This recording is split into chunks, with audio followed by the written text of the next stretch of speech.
Bonjour à vous mes hockey fans et bienvenue à un autre aperçu de la LNH et aujourd'hui on s'attaque pour la saison 25-26 et aujourd'hui on s'attaque aux Canucks de Vancouver. Pour le moins que je puisse dire, les Canucks de Vancouver, quelle saison décevante l'année dernière.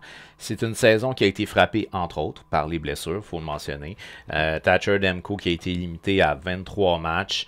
Elias Pettersson, lui, a joué 68 matchs. Philippe Chichtil, 56 matchs. Elias Pettersson, 64 matchs. Donc, il y a eu beaucoup, même Ronek, tu vois, Ronek, 61 matchs. Forboard, 54 matchs. Il y a eu beaucoup de blessures l'année dernière du côté de Vancouver. Puis ça, c'est sûr que c'est pas quelque chose qui a aidé. Dont, entre autres, le fait de perdre ton capitaine pendant une coupe de match, puis de perdre ton gardien partant pendant presque toute la saison. Faut quand même mentionner que dans le cas de Kevin Lincoln, par contre, on a très bien fait. Mais là, c'est là où ça devient intéressant. C'est que pendant la saison morte, du côté de Vancouver, c'est rare qu'on voit ça. D'habitude, les entraîneurs se font renvoyer. Mais Rick Tocchet a pris la décision de quitter. Donc, si je ne fais pas erreur, je pense que son contrat était terminé. Là, puis il n'a juste pas voulu renouveler, fait qu'il est parti. Et là, ça c'est particulier, là, parce que c'est rare qu'on voit ça. D'habitude, les entraîneurs, on se rappelle entre autres le Paul Morris qui avait pris la décision de quitter là, les Jets de Winnipeg. Mais tu sais, c'est ça. Il doit avoir quelque chose. Il doit avoir vraiment quelque chose. Et puis là, ça fait quelques années qu'on a entendu parler qu'il y avait peut-être un climat toxique au niveau du deuxième étage. Mais ça fait quelques années. Ça fait plus longtemps. Là, la saison dernière, drama qui n'a pas de lien avec le jeu en tant que tel. Elias Pettersson, JT Miller, ça marche pas, ils se pognent tout le temps, ou en tout cas, il y a quelque chose entre les deux, ça divise le vestiaire, blablabla. Les deux gars, ils nous disent non, on a réglé nos affaires, on s'est parlé, tout va bien, on est des professionnels. Puis, oups, JT Miller se fait échanger. Fait que, je pense pas que c'est un addon. Bon, JT Miller, tu te dis, c'est une couple de fois qu'il y a des histoires de problèmes dans le vestiaire avec d'autres gars, tu sais. Peut-être qu'il y a quelque chose de récurrent là, mais tu vois, les Rangers ont décidé d'en faire leur capitaine. Fait que j'imagine on lui laisse le bénéfice du doute. Du côté des Elias Pettersson, une saison désastreuse, 45 points en 64 matchs. J'espère que là, maintenant que ça c'est derrière nous, il va se remettre sur des bonnes rails et qu'il va aller de l'avant parce que il faut qu'il se reprenne en main. Là, ce gars-là, c'est avec le talent offensif qu'il a. Non, il faut qu'il y ait un impact beaucoup plus gros que ça dans l'équipe. Fait que j'espère que lui, il va vraiment se remettre sur des bonnes rails. Maintenant, avec le départ de Rick Tocchet, on a nommé Adam Foote comme entraîneur-chef du côté de Vancouver. Il était assistant depuis 2022-2023 chez les Canucks. Fait il n'y aura pas un gros changement d'identité. La particularité, c'est que Rick Tocchet est un entraîneur qui est connu, entre autres, pour son jeu défensif. Fait que c'est pas un addon si tu as un 82.6 en désavantage numérique, puis si tu as un gardien de but qui est appelé en relève pendant l'absence de ton partant, qui a 902 d'efficacité. C'est pas étranger à l'effet Rick Tocchet. Donc, est-ce qu'on va rester intéressant au niveau défensif? Est-ce que ça va changer un peu? Tout porte à croire que non. On devrait rester à peu près dans la même gimmick. Par contre, tu devrais avoir normalement des gars qui vont se reprendre en main. Tu as eu quand même quelques belles saisons l'année dernière là, du côté de Vancouver. Je pense entre autres évidemment à notre capitaine Quinn Hughes, 76 points, 68 matchs. C'est plate parce qu'il a manqué des matchs, mais il a connu une solide saison, Quinn. Là. Puis, entre autres, justement, là, il y a eu à parler lui en lien avec tout le drama qu'il y avait en l'entour de Pettersson puis JT Miller. Donc, ça a été éprouvant pour lui aussi là, au niveau de la saison. Très bonne saison là, pour ce qui est de Quinn Hughes. Par contre, des rumeurs qu'il voudrait peut-être aller rejoindre ses frères au New Jersey, ça serait une méchante pièce à la gueule pour les Canucks. J'espère que ça n'arrivera pas pour eux autres. Sinon, Philip Ronek aussi, quand même, une bonne saison. Évidemment, c'est un défenseur qui est plus défensif. 33 points, c'est pas électrisant, mais ça aurait pu être une saison de 40 points s'il avait fait une saison complète. C'est intéressant. Pius Sutter aussi. Pius Sutter, 46 points, 81 matchs. Ça a été sa meilleure saison en carrière dans son cas à lui, dans le cas de Pius Sutter. Puis, tu sais, on l'a utilisé à toutes les sauces, là. Défensivement, offensivement, on l'a utilisé un peu partout là, du côté de Rick Tocchet. Là, ben, pour ce qui est de Sutter, puis Sutter lui a pris la décision de signer avec. Ben, en fait, on ne l'a pas renouvelé du côté de Vancouver, puis il a décidé de s'en aller du côté de Chicago. Kiefer Sherwood aussi, quand même, là, 40 points, 78 matchs. Là, si je ne sais pas, c'est sa meilleure saison en carrière.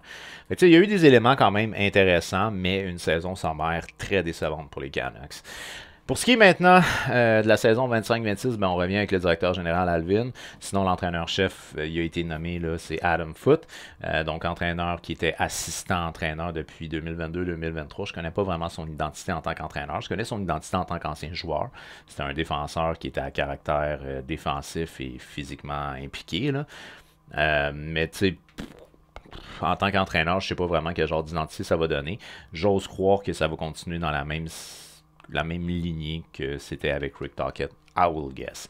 Ensuite de ça, en termes de victoires pour la saison 2024-2025, les Canucks, c'est 38 victoires, 30 défaites et 14 défaites en prolongation, donc 38 victoires pour 44 défaites. Un maigre total de 90 points pour le 10e rang au niveau de la conférence de l'Ouest et le 18e rang au niveau de la Ligue nationale.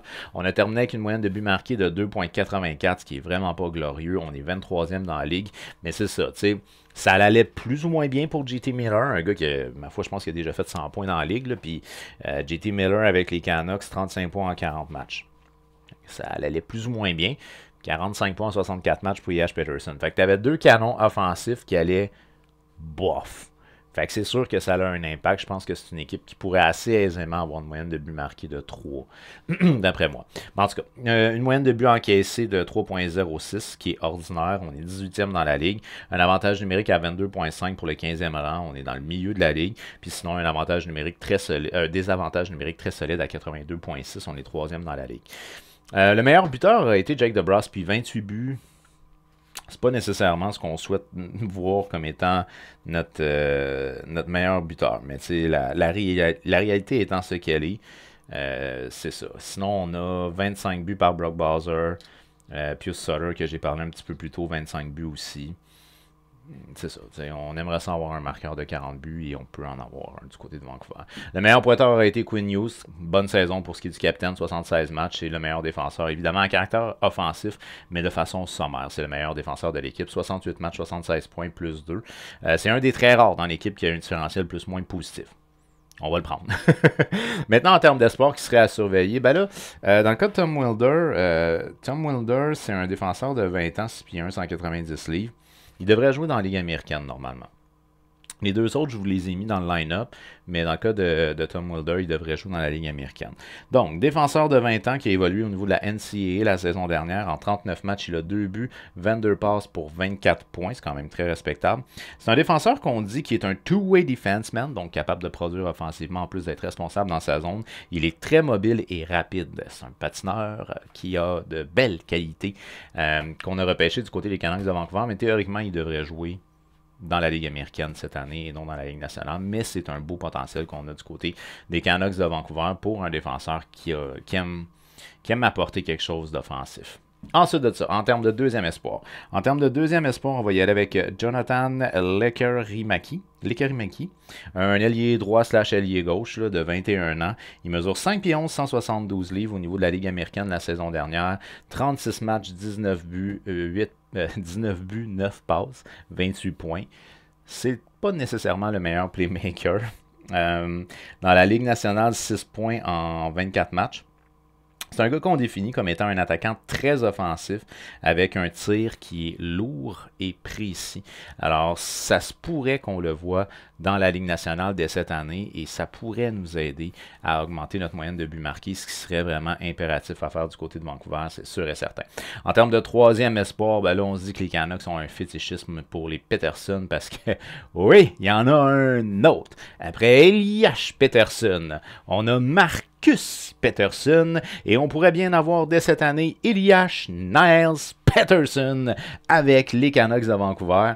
Ça fait du Peterson au pied carré. Un défenseur de 21 ans, 6 pieds 3, 209 livres. Lui évoluait majoritairement au niveau de la Ligue nationale la saison dernière. En 38 matchs, il a 1 but, 12 passes pour 13 points. Dans la Ligue américaine, dis-je bien, donc 38 matchs, 1 but, 12 passes pour 13 points. Sinon, dans la Ligue nationale, 28 matchs, 3 points.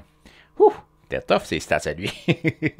3 points en 28 matchs dans la Ligue nationale. Donc, c'est un gars qu'on dit qui a un excellent contrôle de la rondelle, aussi un bon coup de patin et une bonne implication physique. Alors, c'est un joueur qu'on pourrait voir dans la Ligue nationale dès cette année du côté de Vancouver. Maintenant, on va y aller avec un alignement projeté. Alors, évidemment, les choses peuvent changer d'ici la fin du camp d'entraînement. J'en ai aucune idée.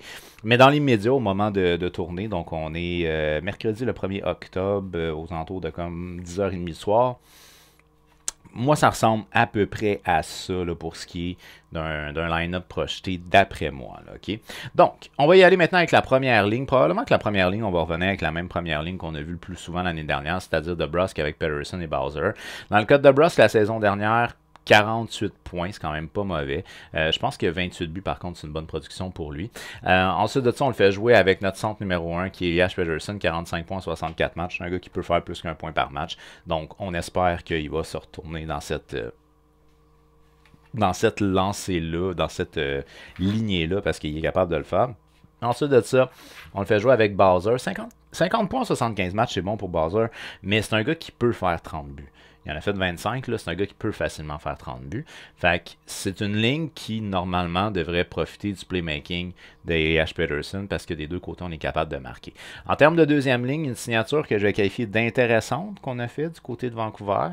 Je ne suis pas 100% convaincu. Evander Kane. Evander Kane n'a pas joué de la saison l'année dernière. Par contre, il a joué en séries éliminatoires avec les Oilers. En 21 matchs, c'est quand même 12 points. C'est pas mauvais. On le connaît, c'est un gars qui est dérangeant, qui est capable de jouer physique, qui n'a pas peur de dropper les gants, puis qui est capable d'apporter une touche offensive. C'est pas un joueur 100% offensif, mais c'est un joueur qui peut apporter une touche offensive. Kane avec Garland sur la même ligne, ça va être gossant. Ça va être vraiment gossant du côté de Vancouver. Évidemment, s'ils les mettent ensemble, parce que ça se peut qu'ils ne mettent pas ensemble. Alors, moi, je mets Evander Kane, qui a joué juste en séries éliminatoires la saison dernière, 12 points en 21 matchs chez les Oilers, que je fais jouer avec Philippe Still, dans son cas à lui, c'est 26 points en 56 matchs avec les Canucks, et Connor Garland, 50 points en 81 matchs du côté des Canucks la saison dernière. Évidemment, Connor Garland, petit bonhomme, très dérangeant, jaseux, donne des petits coups vicieux. C'est un gars qui, c'est le fun à avoir en série, ce genre de Sam Bennett. Mais Sam Bennett peut-être un upside offensif plus intéressant que Connor Garland. Enfin bref. En termes de troisième ligne, j'ai été avec Sherwood, 40 points en 78 matchs. Dans son cas à lui, meilleure saison en carrière pour ce qui est de l'attaquant de 30 ans. Temps qu'on atteigne le 40. Blueger, lui, dans son cas à lui, c'est 26 points en 82 matchs que je fais jouer avec Lekerimaki. Lekerimaki, lui, c'est 21 ans. Donc, 6 points en 24 matchs la saison dernière du côté de Vancouver. De le faire jouer avec deux gars d'expérience, je pense que c'est intéressant. Dans le cas de Sherwood, il sort d'une bonne saison, donc il devrait jouer probablement en confiance. Blueger, c'est un gars qui a beaucoup d'expérience. Fait que je pense que ça peut être intéressant pour le jeune. Et on fait ensuite de ça la quatrième ligne. C'est O'Connor, c'est 25 points en 84 matchs la saison dernière, qu'on fait jouer avec Ratti, 11 points en 33 matchs, et Carlson, 6 points en 23 matchs. En termes de cote, j'ai Sanson et Hamann du côté des Canucks. Alors, Ratti est relativement jeune, 22 ans. Sinon, Carlson, 25, O'Connor, 27. C'est des gars d'expérience. Sanson, 25, Hamann, 25. C'est des gars quand même qui ont de l'expérience. Mais tu sais, de rentrer une recrue, ben pas recrue, mais un jeune là-dedans, je pense que c'est intéressant.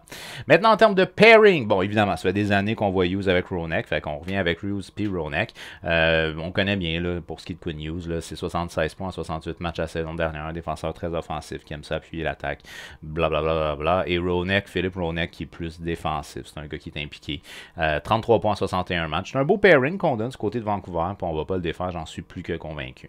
En termes de deuxième pairing, encore là, je pense pas non plus qu'on va le défaire. C'est Marcus Pettersson, 29 points en 78 matchs pour le défenseur de 29 ans. Qu'on fait jouer avec le vétéran Tyler Meyer, 35 ans pour ce qui est de Tyler Meyer, 24 points en 71 matchs. C'est une ligne qui est une ligne plus défensive. C'est sûr que Quinn Hughes est peut-être le seul vraiment, le seul arme offensive dans la brigade défensive des Canucks, là. Mais ça, c'est une ligne, c'est un pairing qui est beaucoup plus défensif que Ronek avec Hughes. En termes de troisième pairing, ben là, c'est là j'y étais avec Elias Pettersson, 21 ans. Lui, c'est 28 matchs la saison dernière avec les Canucks, 3 points que je fais jouer avec le vétéran Forbert. C'est 11 points en 54 matchs. Forbert est âgé de 33 ans, un défenseur physique. Il aime se frapper. Et sinon, ben, un petit nouveau qu'on a dans l'équipe, c'est Pierre-Olivier Joseph, 26 ans, qui a joué du côté des Blues et des Penguins de Pittsburgh la saison dernière. En total, c'est 47 matchs, 3 points pour un défenseur que je qualifierais de mobile. Pas nécessairement très offensif, mais quand même mobile. En termes de gardien de but, ben là, je ne sais pas exactement si dans le cas de Demko, on va être prêt ou non. J'avais cru voir passer qu'il était en arrêt pour des raisons personnelles, mais il n'a pas l'air d'être blessé ou quoi que ce soit. Fait que je l'ai mis quand même, Thatcher Demko. Alors, Thatcher Demko, la saison dernière, blessé, je l'ai mentionné en ouverture de vidéo, 23 matchs, 2.90, 889 d'efficacité. Saison décevante pour lui, d'autant plus qu'il n'a pas joué assez de matchs. Mais je crois quand même que pour les Canucks, c'est encore notre gardien but partant, malgré la bonne tenue de Lankinen. Lankinen, la saison dernière, 51 matchs, 2.62, 902 d'efficacité. C'est excellent pour Lankinen. Vraiment excellent. Fait qu'à la limite, au pire, à Lyon, on ira avec un tandem. C'est à peu près ce que je me dis pour ce qui est des Canucks. Ce qui fait que, ben, évidemment, notre troisième gardien, on ne devrait pas en avoir de besoin. Mais en tout cas, je l'ai mis pareil. Nikita Tolopilo. 25 ans pour ce qui est de Nikita Tolopilo. Il a joué 2 matchs dans la Ligue nationale, 2.15 de moyenne, 885 d'efficacité. Mais ça devrait vraiment être Demko et Lankinen qu'on aurait du côté des Canucks de Vancouver. Alors, du côté des Canucks de Vancouver, je vous dirais probablement pas de changement majeur.